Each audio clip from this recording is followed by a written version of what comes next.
Sup dudes, Dredile here, sorry, I mean it's Shaggy here to talk some Half-Life lore.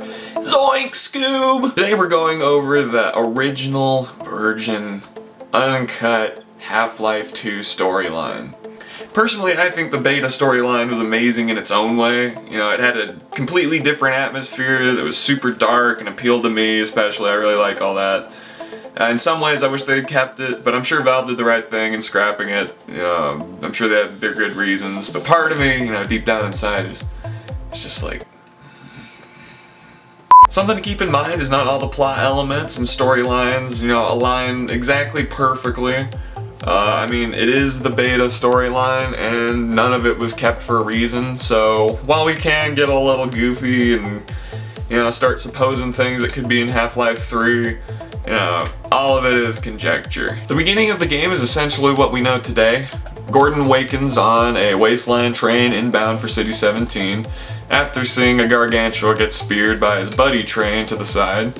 G-Man gives him the rape eyes and tells him a very vague tale of what happened in the past 10 years. At this point we have to assume possibly that Gordon meets up with Barney, who tells him to meet him at the Manhack arcade. Now this area was pretty cool. You walk through this decrepit dystopian city where factories billow black smoke. The dark, smoggy atmosphere is oppressing, really contrasting the mood that they were going for in beta compared to retail.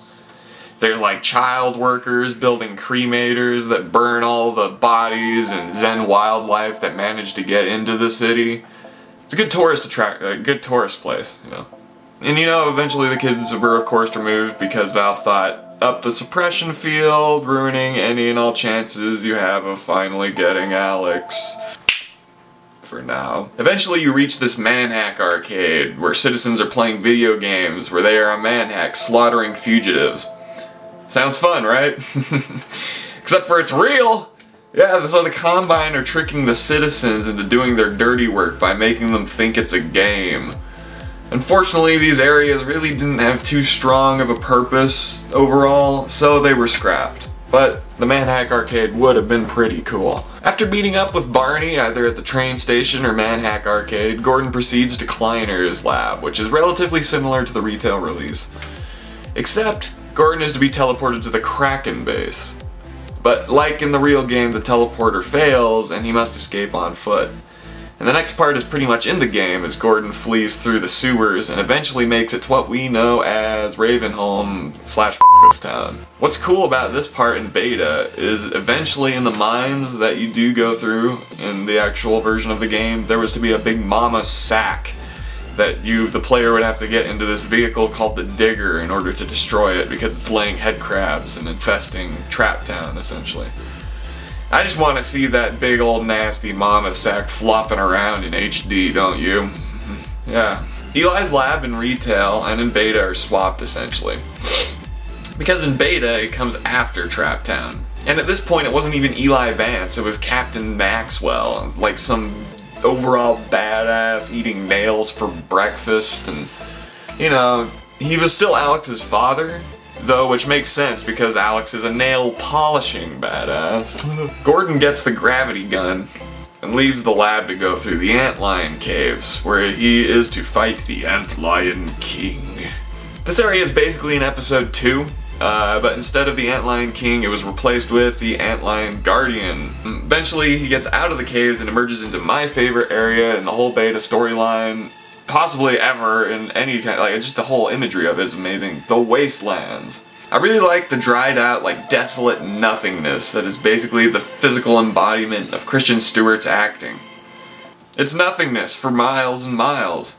This area is really cool because there's all this Zen wildlife, last of Earth's wildlife. Like, this is where they would have been. Pushed out from the defenses of the cities. This is the only place for them.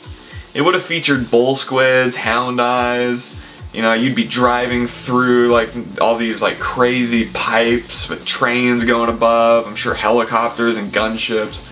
And, you know, it would be pretty sweet. It would be freaking awesome. And after fighting through a bunch of awesomeness, I'm sure, Gordon hitches a train on the wasteland and you arrive at what was to be Nova Prospect and is now the depot in the beta. This is a fantastic looking area as well. From what I can tell, it's basically a factory built next to an old prison. You storm the depot to discover the gunship bays, where the gunships are built. Duh. Naturally, you're really pissed because those gunships are super annoying. So you blow up everything and it's awesome. This level grew to be the longest one in the game, and for good reasons probably. It also marks the halfway point in this 2-part lore video series.